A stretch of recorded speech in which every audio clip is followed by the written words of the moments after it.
Welcome, everyone, to the next episode of Inclusion Starts Now, the podcast. Today, I am interviewing not one, not two, but three self-published authors, and they are going to talk about all of their, reasoning behind why they wrote their books, the challenges that they had to learn along the way, and then where you can buy their educational, inclusive books. I am so excited for you to meet everybody. And before we get to that, I just want to say thank you so much to our sponsors, which will be my sweater closet today. I have been in sweaters nonstop and even changing them multiple times a day. They're so comfy, they keep me so warm, and it's sweater weather. So that's why we're here. Okay, let's get to the interviews. First, I am interviewing Rashda. She wrote the book Think Big, and it's all about growth and fixed mindset using the visual art of Mr. Big and Mr. Small. Let's go take a listen. All right, my name is Rashda. I'm a math educator by day and indie author by passion. I'm mom of three kids, very energetic kids. I'm also a type 1 advocate and a proud T1 mama. And my book is, yes, I published in July. Yeah, in July. So I lately published my book, Think Big. That's my debut book, and which is inspired by my daughter, who is type 1 diabetic. Okay, I was gonna ask, is that what T1, you said T1 mama. So that's type 1 diabetic Exactly. Yeah, mama. that's in our like in community as a kind of, jargon that we use T1. Yeah.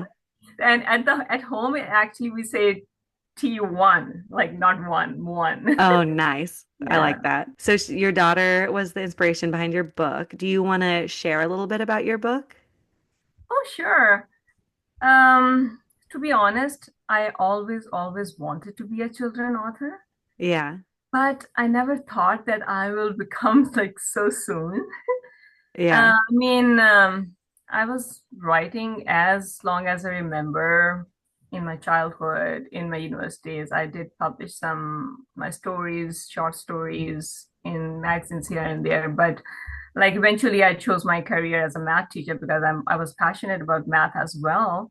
Um, the turn, and I always thought that when I will retire from my teaching career, I will be a writer. So Yeah. I already decided that. But the turning point was when my daughter diagnosed with type 1 diabetes. Um, I tried to look for books which has type 1 representation. And I always was very keen about children literature. And I was, even like before marriage, I was collecting children books because for some reason I like them. It's such a simple way to deliver Yeah.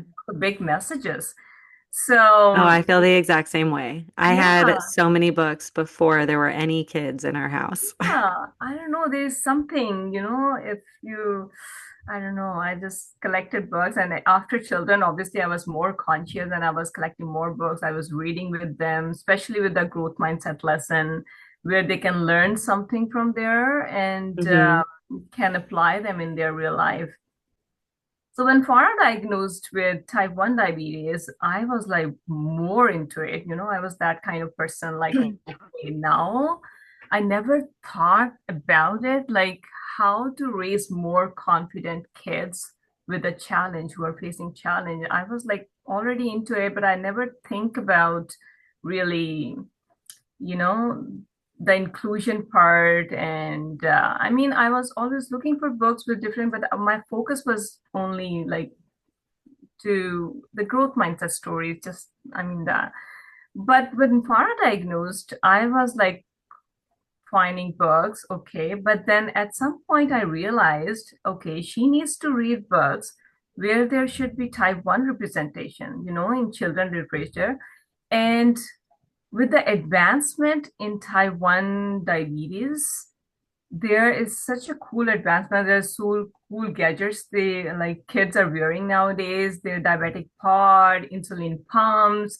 And I was like 100%, I will go to the library and I mean, there will be so many books. I know there are books on hearing aids. I know there are books on like the representation of wheelchairs and like different cultures. So there will be like representation of type 1. And I didn't think for a moment that there will not be a book like this.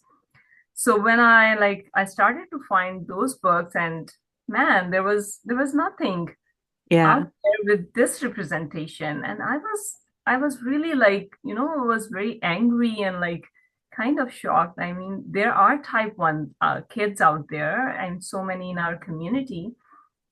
So I think that was the point. I realized that, okay, I should take that initiative. Um, and that was the time I took break from my teaching career. I was having time because we have to manage her type 1 diabetes. It's a 24 by 7 condition. And then I started to think about it. I mean, I did find book about type 1 diabetes. The focus was type 1 diabetes there, but I was craving for a book where it's just a character type 1 and it's just a Yeah. normal story. And that's how kids learn. But I believe that when they see a character in the story, they idealize it. They just see, okay, they could be that person who can do that, who can be astronaut, who can be chef, whatever. So then I started to think about it. Okay, how can I do that? So I started to think about the idea, and I was always like very much into the topic of the growth mindset and the fixed mindset concept. That how Yeah. can I teach that to kids? And it's a little bit, I mean, it's an easy and a complicated concept as well at the same time. But I really believe when you start teaching kids this concept from very early age in a very fun way and easy way, they really get it. And if something stick with them for so long, I mean, it can really, really help in their self-awareness. So I Yeah. come up with the idea um, with Mr. Big and Mr. Small, where it's a kind of, I was really want to tell kids that there are always two ways to learn about it. And then I think, okay, there you go. My character is going to be type 1 and with the diabetic part, and there will be representation there. Just Well, a I normal. absolutely loved how you had Mr. Big and Mr. Small because I felt like it was such a good visual representation Mhm. and like a very easy way to talk about like a growth Yes, and fixed mindset later. So it's like, not like the book gave you the language and it's like, I don't know, we could be at like a new swimming class and they're like afraid to do it and being like, "Hey, are you listening to Mr. Big or Mr. Small right now?" there Like you go. You get it it. was such a great, I mean, I was like so blown away. And then, cause yeah, and then I did notice the representation of the, what do you call this? Diabetic part. It's Diabetic called part? the insulin diabetic part. Okay. So when I saw that, I was, cause my daughter even asked like, "Oh, what's that?" And I was There like, you go. "Oh, well, like it's for people with diabetes, but like I don't really Hmm. know that much about diabetes either." And so we got to it and I was like the first time reading the book, I remember I'm like, wow, I hope they talk about that because I'm like, I don't have much information. And then, yeah, when you got to the page of like, remember that time that we were in the hospital, and I was just like, oh, yes. Like, what a great way to like bring it up, but in such like a simple way. But like, that is a big part of her identity. And I thought you did such a great job Thank you. with the Thank you so story. So, much. how did you get your book published? Did you self-publish or go through a publisher? What was that like? I self-published my book. And I don't know. I was like, I did see the traditional publishing as well, but honestly, like, I just want to take my time. And I'm pretty sure, like, with traditional publishing, you have to trust their illustrations as well. And that was the part, like, I really want to have a control of. I Yeah. mean, if I want to produce some book, I was ready to invest money, but at the same time, I want something what I want as an illustrations. So that was the one part that I didn't go to the traditional publishing route. So I decided to self-publish, and yeah, so I hired the editor and then illustrator. She was wonderful, wonderful illustrator and book designer, and finally like formatting, and then just on Amazon. Yeah. Yeah, but it was I mean, it took me 2 years Yeah. because obviously like I just, doing things with my own pace, and there's so much to learn in this Yeah. journey, and I was starting from scratch. But honestly, like it was so fun, and it's a very gratifying journey. I mean, it's hard. Like sometimes, like it's really frustrates you when you don't get something, or and when you get it, you said, "Oh, why not I like know it about earlier so I can do that." But I Yeah. think it's all about the process of it's a process of learning, and I'm still enjoying it and learning about it. So yeah, I decided to self-publish my book, and I'm still learning about marketing stuff. It's really It's hard, so hard. honestly. It's so hard to do all of it by yourself. Exactly. But yeah, but during the process, I really learned that okay, it's about marketing, but at the same time, it's about your passion and purpose as well. And sometimes, I know there are not enough sale, but once sometimes I come to you and tell you that my daughter get it and how happy my daughter was, like she get type 1 book. I mean, I feel like, okay, I did justice with my book and my purpose and my Yeah. passion. So I think it's about that, and things do get easier with if you have a purpose in your mind. Yeah. I totally agree. I mean, I'm pretty sure it took me, I actually don't know. This is the first copy of when I made Tyler the Snake. And it's like clip art that I was trying to, and it like, look, it's little. Oh, my green screen's ruining it. It was like, because I didn't know how to get an illustrator. And I was just Hmm. like first I was trying to draw it. That was horrible. I did one drawing and I was like, I am not good enough. Like I was having a really hard time. But like then I was just doing all these clip art little animals. As I am learning more, I'm kind of blown away, like how much you have to show up and how much you have to do. And yeah, with I mean, I'm doing my teaching job as well, and like sometimes my head spin, but Yeah, at the end of the day, like I reflect and I just feel blessed. Everyone is born for some reason and for purpose. yeah. So I definitely feel now that like the three books are all here and I get to hold them all the time, it feels like it was all worth it, but it is like thinking back to so many steps of like being frustrated and like, oh my gosh, I have to pay for this now. Like I know. that was, yeah. Well, do you have any tips for any aspiring writers who might be listening? Ah, I'm I'm still learning, but I will say whatever. Like so far, I have learned first of all, there should be some purpose behind your writing. I mean, you can always write for fun, but I believe that always try to produce something with a lesson so kids can learn something.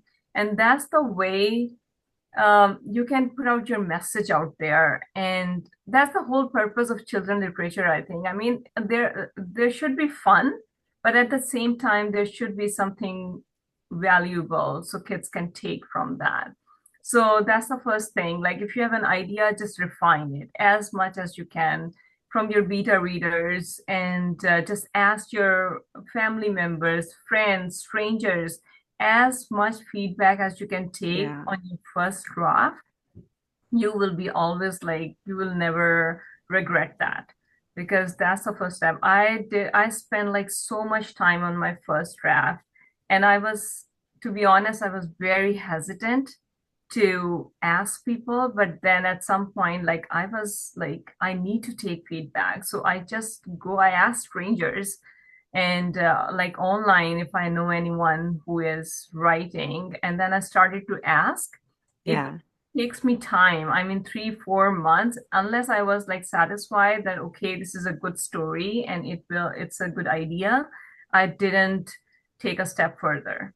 So once I think that's very basic, if you want to get into this publishing journey, because uh, it is a very competitive, I think, Yes. field as well, especially children literature. So many good authors there. I mean, so much. And what else? Yes, learn the marketing stuff. Yeah. I mean, there's a lot to learn, but if your idea is good, I mean, you should be okay because when you have a passion and purpose and you want to get done something, you will find the way. Yeah. So don't worry too much about it. I mean, I'm still learning, but now I know my idea is strong and I know that I want to help type 1 kids. I know I want my book to be in the library so I can like go and ask and discuss and I can tell them, okay, this is why I worked so hard for 2 years and I have a purpose. So, I mean, once you have a purpose there, you will be good. You will find your way. And Yeah. I think those are two really good tips because I do think I'm I'm not always the most patient person. When it comes to like kids, I have a lot more patience, but when it comes to like getting stuff done, I'm like, I just want to get it done. Let's go quicker. And I definitely feel like there were times that I rushed the editing process. Like I wish I asked more people. And when I saw the final draft, I wish, because I don't know if you know this, on my first book, I have an error in it. And I like had to buy stickers to cover up the area. That's an error. And then learning how to be marketing your own, that was like so many different roles in like doing this whole small business thing. And the marketing is like, I don't know. Sometimes I feel like I've totally figured out social media, and then sometimes I'm just oh, like, how did that video exactly. flop? Like, I felt like that was so informational and I worked so hard on it. And then you're just like, dang, no one cared about that one. Like, So it's, true. yeah. So true. Now I'm in peace where like I know like I have to be genuine who I am Mm-hmm. and what I have Definitely. to say and when I have to say and how much I have to say, where it should be purposeful and like just maybe for informational purpose. Like if my article is published, then I just want to publish about it. And Yeah. yeah, I'm feeling good now about it, like feel balanced there. Yeah. So do you have another book idea already in mind? Whenever an idea came up in my mind, it's like my journal is getting so full. Yeah. Oh, yeah. I It's am like, once you yeah, start, I think it gets really hard to stop. Like once you do yeah, one, then you're like, yeah, I'll do another one. Like, I sure, know. let's just throw in a third. Yeah, but there's one idea, like it's really, really, I am after it if I will be able to publish it, my next book. Yeah. And it will be about mindset. So if it's just simple idea we put in kids' minds, because when like kids remember everything from their childhood, like something which like before age 5. That Yeah. one little thing. I mean, my daughter was like 4 when I started this idea, and I was always like making up stories at night and just telling them at night before like bed. Yeah. And I never know like this idea was there. My daughter was saying that there's a fire pole in school that I mean I'm thinking I should do it or not do it.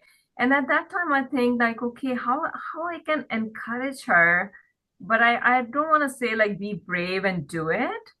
I just want to tell her that if like she should take her time and if she is thinking I mean, not negative, but feeling not so good about it. Take her time to do it and then do it. And then one night I just tell her a story about Mr. Big and Mr. Small. I just made it up. And Yeah. then every night I was telling her this. And one day, like, she went to school and said, I left Mr. Small at home, and Mr. Big was only with me when I did the fire pole. And it was like, wow, I mean, this idea is working. And Yeah. when I wrote the book, it's like so much stick with my kids that they always like. talk about, okay, Mr. Big and Mr. Small. Oh, I cried, Mama, because Mr. Small was there. So it's just a simple concept, that's but so it's, cute. yeah, they're And then it getting. gives you a perspective of like what they're struggling with. Like they're having a hard day and now they have like a way to say that like I was stuck in this fixed mindset and I couldn't get out of it, but in a way that we can all understand. Like that's Exactly. so beautiful. Well, Well, thank you thank you so so much, much. Rashda, for being here. Thank you so much. The next person I interviewed is Sean Gold. He came out with the book, The ABCs of Disabilities. Now, Sean Gold does have a disability, and we used a computer program for him to respond to the interview questions for me to share with you. Excuse the error on the first interview answer and enjoy us trying to figure out how to make podcasting accessible for everyone. So, first, Sean, thank you so much for being on here today. And I am just hoping if you could first introduce yourself to everybody. My name is Sean Gold. I am an advocate, podcast host, author, and public speaker for the disability and chronically ill community. My disability is cerebral palsy, and I have a tracheotomy breathing tube. I have one Microsoft certification for web design, and I have 2 published books. For the past 3 years, I worked tirelessly on an alphabet book to combat this called The ABCs of Disabilities, which was released on September 17th. It's going to include 26 terms from A to Z that parents, guardians, grandparents, and teachers can read to the children to help them learn how to understand and empathize with their friends in inclusive ways. I would love to see this book be shared everywhere, and I would definitely come to read to the students upon request. It is available everywhere, and I would love for you to purchase a copy. Okay, I also just realized it just did the woman voice, and I don't know why it did that because I chose the man voice. We agreed on a voice. What an amazing introduction. And I love your books. I will definitely make sure to link them below so anybody can find them. What inspired you to write this book? I wanted to write this book so that kids everywhere can get exposed to the disabled community as early as possible in an accessible and inclusive way. And I love that because I really do. I so strongly feel that like kids need to learn about people that are different than them at such an early age. Because when they do that, then they're like, I don't know, they're just like ready for the future, ready for like when they do meet a person with a disability. Um, I think it's so important to have representation that looks different than what you are. Can you explain your process for writing this book? I began this book 2 months after my first book, Pure Love, or Is It? Was released in March of 2021. In May 2021, I was writing the first draft of the alphabet book. By September, I met with my team at Editrite and we began to research for grants and scholarships to fund the illustrations. I also have to give a thank you to RACSTL, aka the Regional Arts Center of St. Louis, for my grant to pay for the illustrations with the illustrators at Pretend Friends. I couldn't have done it without them. It was such a big grant to cover the cost. That's really awesome. Yeah, there are so many different fees in writing books that I had no idea before because I chose to self-publish. And so paying all those fees of like um the copywriting and the like barcode and the ISBN number, like that was all totally totally different information or totally new information that I had no idea. So that was great that you were able to find a grant. What was the biggest challenge for writing this book? The funding was definitely the biggest challenge, especially since I'm a self-published author, so it all comes from my pocket besides the grant. It'll definitely be a few years before I'm able to say I got the money back that I put into this book, but it was so worth it. Due to everyone, including you, who helped promote and post about this book, it became #1 under the no-released alphabet books for children. It was a dream come true to see the Orange Top new release in children's alphabet books on September 29th. That's so awesome. I didn't even know that that happened. Oh my gosh, congratulations. Okay, and do you have any tips for aspiring authors out there? Practicing your writing and research the best way for you to publish your book. Whether it is self-publishing like I do or traditional publishing, it takes a lot of time and research. Yeah, it definitely does. I remember, I mean, it was probably a year of me, like, I wrote it and then I just kept asking people. I was like, how are you writing? Like, how are you getting this published? What system are you using? How do you do it like this? Like, I was getting so, and I was getting so many different opinions. I was kind of shocked on how different so many people um, did it. And then last question, will you be writing any more books? Yes, I'm writing to new adult fiction gay books with many more books for years to come. Oh my gosh. Adult books are like I'm trying to do an adult book right now too. It takes so much more brain power. I think it's because there's so much like writing and to like go back because like when it was a kid's book, it's like I could read the whole thing, under 10 minutes, like where with an adult book. Like I'm on chapter 5 and there are so many times that I get to something and I'm like, have I already shared this story? Like I can't even remember. And then I'm like trying to skim through. I'm like, I don't know, someone else is gonna have to read this someday.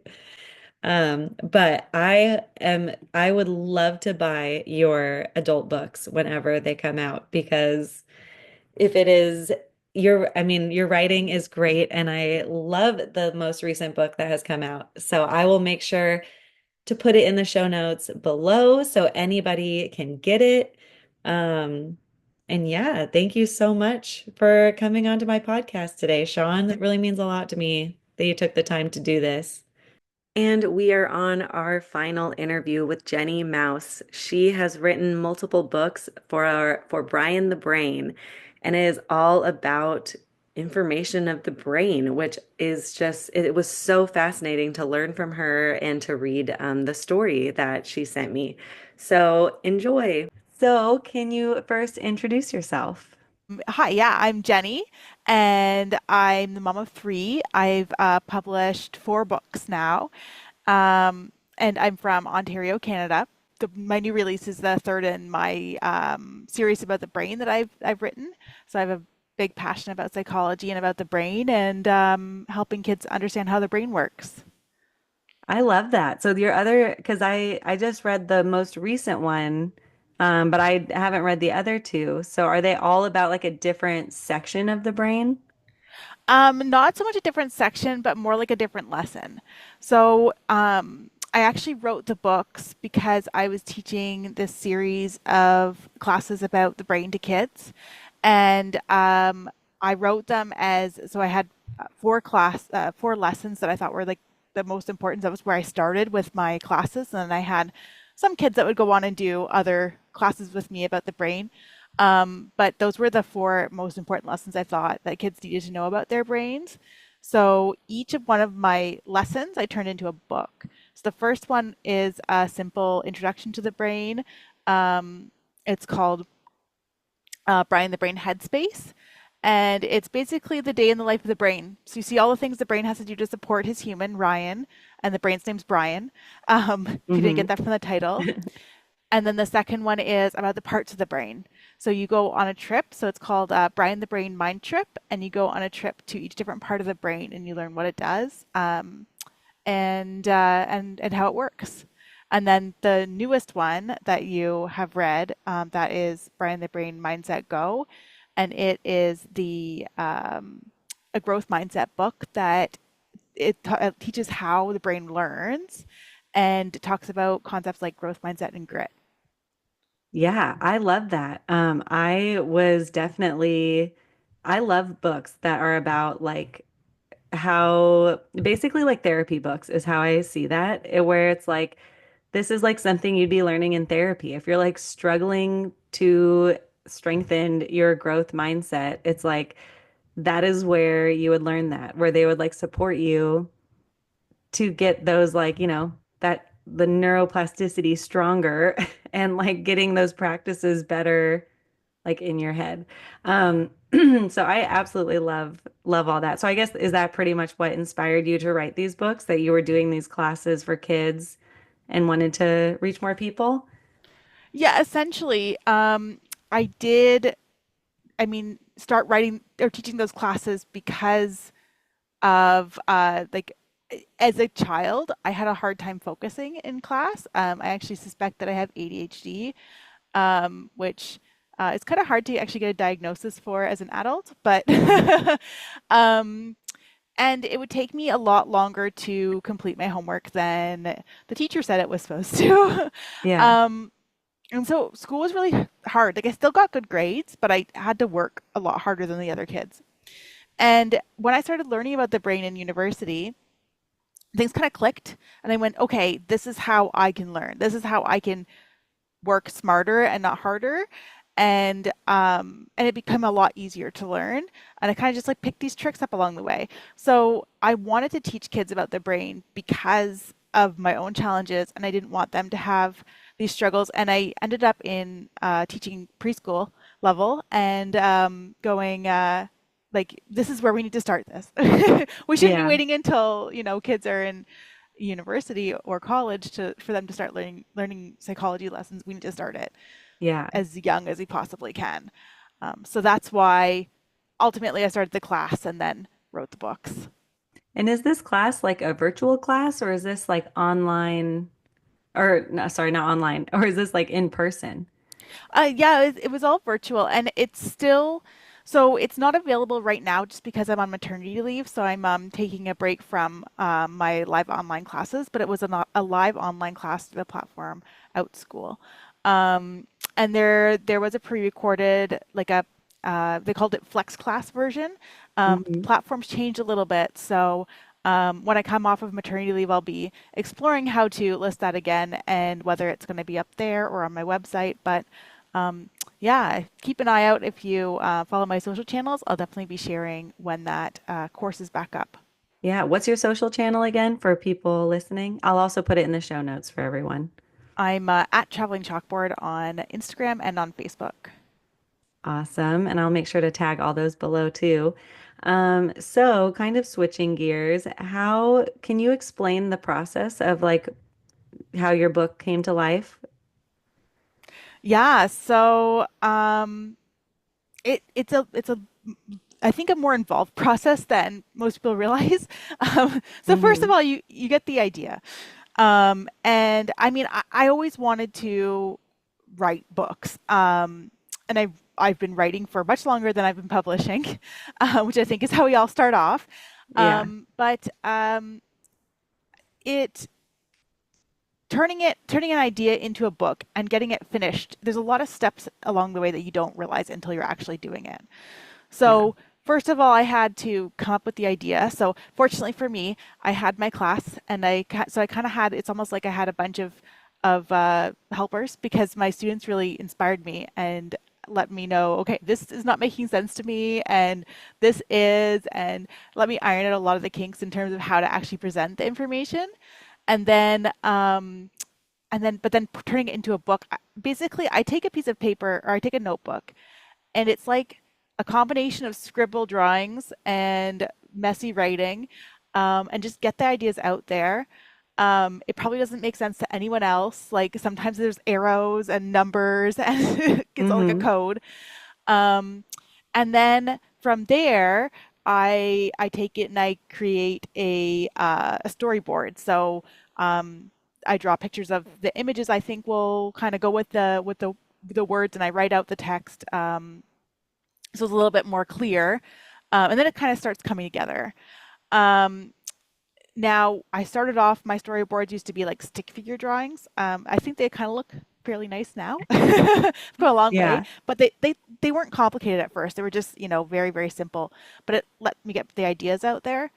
And then I work with an editor. So once I'm happy with how the book's looking, I type everything up and I send it to my editor. And then I work with an illustrator. So After she's Yeah. gone through it, and I've read through all of her amazing million comments and made whatever changes I think are necessary, and sometimes go back and forth with her a little bit. Then I send it to my illustrator, and he gets started on the illustrations. And he'll send me a draft with sketches. I look through it, give him a million comments. We go back and forth on that a few times until we get that right, and then he'll get once we're happy with the sketches, he'll get started on color illustrations and polish it all up. So it's quite a process. There's lots of steps. Yeah. Oh yeah. Just you going over that made me think about me when I first met the woman who ended up illustrating my books. And because I first, when I gave her, so basically my storyboard was like clip art. Like I actually have it with me. It's, I like had clip art and I just like wrote, put them on the pages and it looked so bad. And then she kind of like copied them at first and put them in the book. And I was like, well, I don't want them to look like that. Like, I don't think those look good. And so then when she made the characters how like she wanted to, I was like, okay, that's so much better. Like, and then, yeah, I definitely remember there being some back and forth, and it's like everyone's like vulnerably, like you're being so vulnerable and creative. And like, I mean, showing your creativity is like a very vulnerable process. And yeah, it was interesting to try to work with everyone doing that. Do you feel like there were any challenges or like what was your biggest challenge throughout the Yeah, I think process? like, yeah, sometimes there's just it's communication in terms of the illustrations because when you say something to somebody, it makes sense in your own mind, but it's not Mhm. until you get the illustrations back when you go, oh, I guess I wasn't clear about that. So sometimes there's things where it's like, okay, I just want this one, like there's this one thing I'm trying to communicate, and it might not be getting through the way I think. But it's kind of like yeah, you're talking about, oh, you gave those clip art images, and your illustrator went, okay, this is what she wants, right? Mhm. Um, so it's that communication piece where sometimes it's like, yeah, that's not really what I meant, but I see now that you've done it this way, I see why you thought that might be what I was getting at. Yeah. And So do I've you done feel, it like the first book I did. I was actually starting to self illustrate before I found an illustrator, so I had quite a few sketches already. I sent that to the illustrator, and he used that as like an idea to get ideas for his illustrations. And the second book, I thought, let's see what he comes up with. So I didn't actually send him illustrations. I still mhm. did my messy storyboard, um, like just very rough, but just for myself. And then I sent him suggestions on the illustrations. And for with him, I found that was trickier. So I went back to having a bit more of a drawn out storyboard with the third book, and sent him those. But I know there are illustrators that prefer to not have any images drawn, just to be sent text, because then they can just dive in and let their imagine, like there's nothing that's showing them what to do, so they can just dive in and let their imagination go. So Yeah. I think it depends who you work with. Yeah. Would you say that was like the biggest challenge in writing the book? That and time. Um, like as a mom, it's hard to find the time to sit down and write and get a story out, and it can feel frustrating because you want things to move faster than they do. Yes. And Yeah. in publishing, it's every step seems to take longer than you think it will. Yeah.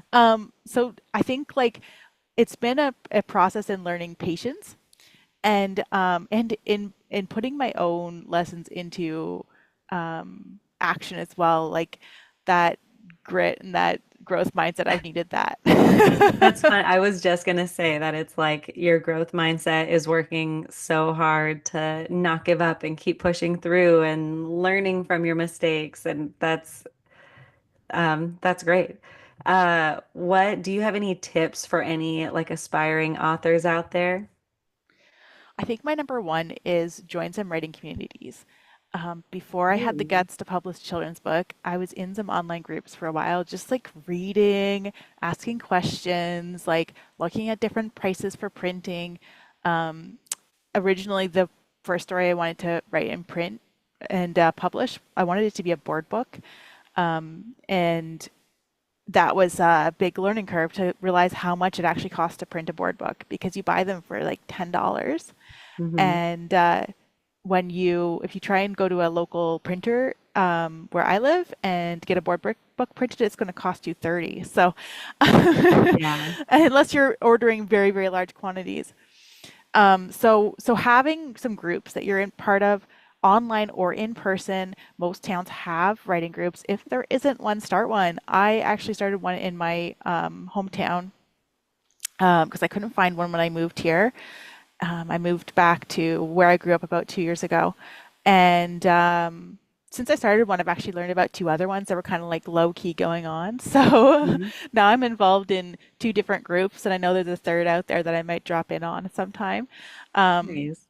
and having that community, it's just so helpful because you have people to say like to check in to like if you're meeting up with them once a month, then every month they're asking you how it's going, and then you go, oh yeah, I guess I kind of have to do this because someone's checking in on me. Yeah. So I That's would say the great community advice. is huge. Yeah.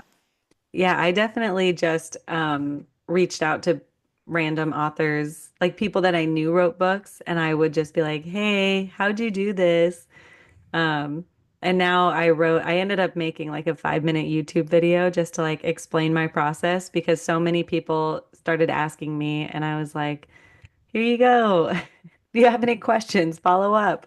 But a community would have been so nice to like here. I mean, now I feel like I'm in a bunch of author communities, but I would have loved that before jumping into it. And I also feel like a lot of people ask me and then they like don't write the book because they're like, wow, that feels like a lot of work. Never mind. And I'm like, no, you should still do it. It's really rewarding and awesome. But yeah, it is a lot of work.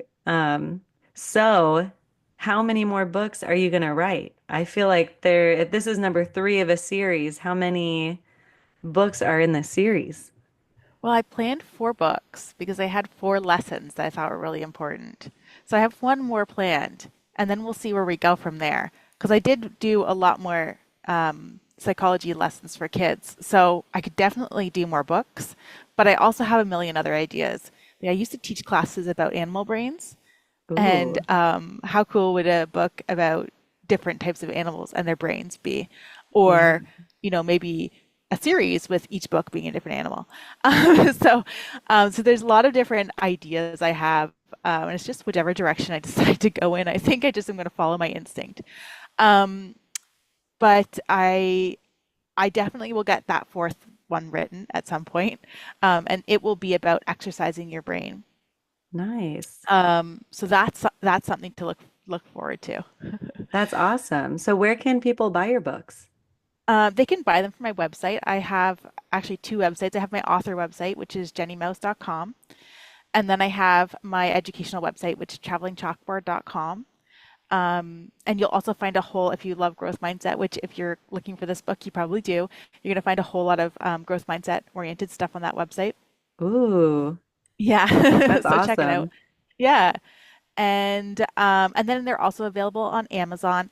Um, I'm not sure how far my new book's reached yet, but the the first 2 are available on several different online websites. So if you search Brian the Brain, and I mean, you might see other Brian the Brain stuff, but that isn't mine. But if you search Brian the Brain, Headspace, Brian the Brain Mind Trip, or Brian the Brain Mindset Go, you'll find my book. Or search Jenny Mouse, and you'll find my book come up, and you can pick whatever website you want to decide to purchase it from.